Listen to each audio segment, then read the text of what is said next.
این سمت استودیو دو مهمان بزرگوار و آقای مقصودی. سلام بر امام روح الله و سلام بر رهبری که فرمود راه ما راه امام خمینی است. عرض سلام و ادب و احترام دارم خدمت همه بینندگان عزیز برنامه ثریا. بسیار عزیز در این بخش گفتگومون داریم. دکتر ما دو بار در خدمتشون بودیم. خب بسیار پیامک داشتیم که بیشتر از دکتر استفاده بکنیم هم در مستندهای ثریا هم در برنامه زنده که امشب در خدمتشون هستیم. از جناب آقای مسعود دهنمکی، کارگردان ناماشنای سینمای انقلاب اسلامی. خیلی خوش آمدید. امیدوارم که بحث خوبی باشه. بله، آقای دهنمکی هم که خب عزیزان میشناسن. کدوم بحث خوبه راکز؟ تو این مشنگ آوردی کاشتی کنار من، بعد میخوای بحث خوبم بشه. دکی تو هم که اصلا سابقت و خواج حافظ شیرازی هم میدونه، برای شعر گفته. کسایی که دوره حضرت امام جرئت نمیکردن این اندیشه ها رو بروز بدن. ایشین بابا فلفل نمکی، کسی که جرأت بکنه کنار گوریل انگوری این تو بشینه، برای هر کار دیگه یا جرأت داره.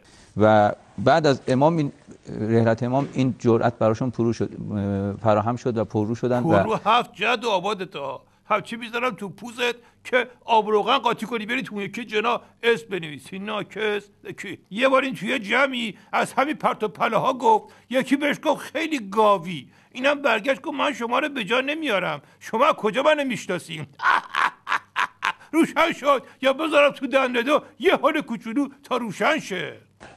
ما نمیخوایم حالا تکرار مکررات بکنیم، امشب میخوایم آسیب شناسی بکنیم که چرا در واقع این مشکلاتی که الان داریم و داریم میبینیم قابل کتمان هم نیست. آسیب شناسی اینا قمپوز کشکیه. این منظورش اینه که نشستیم ببینیم عظما چه خاکی باید به سرش بریزه. سر قبر امامم دوباره دعواشون زد بیرون. عظما یه حرفایی میزد که نمیدونم گسل و زلزله و اینا که حرفای شیکش بود. به زبون آدمیزادی که ترجمه بکنی میشه نظام شده جگر زلیخا.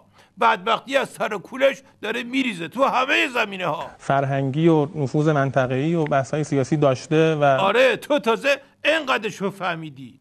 میفرمایید که چه اتفاقی افتاد در سیاست‌ها و برنامه‌ها خصوصا بعد از جنگ؟ البته خب قبل از جنگ هم قطعا اتفاقاتی افتاده در طول جنگ، اما بعد از جنگ خب شاید خیلی تحولات جدی‌تری بود. چه اتفاقاتی افتاد که الان به اینجا رسیدیم در حوزه فاصله؟ تازه میپرسه چه اتفاقی افتاده؟ مرحوم ابوی همیشه میفهمودن بزن بهادر. عرض میکردم بله، میفهمودن که مشنگه یه نفر تو خیابون دید، ازش پرسید که شما آقا مرتضی پسر اصغر پاسبون نیستی که تو کرج سر کوچه چراغی مأمور بود؟ پسر گفت آره چرا خودمم. مشنگه گفت ببخشید پس حتما عوضی گرفتم. روشن شد یا یه قوطی رنگ سفید قاطیش کنم. خب داستان معلومه دیگه، پشمی به عمامه عظما نمونده. اون موقع که هی میگفتم طلسمتو بپا که نشکنه، واسه همین روزا بود. الان انگار دوتا حاکمیته، همه چی دوتا. مجلس هم شده اینجوری الله کلنگی، معلوم نیست کدوم وریه. استفاده کردیم از بحث‌های دوستان، از بحث‌های دوستان. تو هم بالاخره از بحث ما استفاده کردی یا از بخش ما؟ من فکر کنم یه کمی زیادی استفاده کردی، همچی حال و روزت به وخامت گراییده. حالت خوش نیست، برو گوشه دراز بکش، یه خود رنگ و رود برگرده، تلفات دستمون نذاری وسط این برنامه. ما خودمون بحث رو ادامه میدیم. بدون تعارف امکان داره برنامه یه مقداری تلخ باشه. اوه چرا عقب جلو میکنی تا یه کلمه بحث رو بگی؟ بابا جون تو نظام ولایت دیگه اقتدار نداره، اقتدار عظما خورد خاکشی شده، هیچی هم جاشو نگرفته. آقای دکتر خیلی وقتمون کم هست، اگر بحث پایانی تو 30 ثانیه دیگه باید هم کم نمیرسیم. ببخشید. دهنمکی که از سرش هم زیاده بخواد جنبندی بکنه، بیخود کرده از این توقع داشته باشه، وگه نه مشنگو به در راه نمیدادن، سراغ ایمیل کت خدا رو میگیره. اما جنبندی حرفایی که سر قبر امام به همدیگه زدن معلوم کرد که قضایا بیخ داره.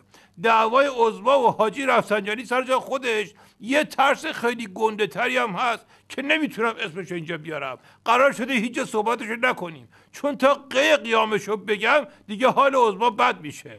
یه جایی اگه تفری ببینی که حرفاش سر تن نداره، مال همینه، از این میترسه، یه چیزایی طرف و طرف میگه، این طرف و اون طرفشو میگه ها، ولی خودشو نمیتونه بگه. مرحوم ابوی همیشه میفهمودن بزن بهادر.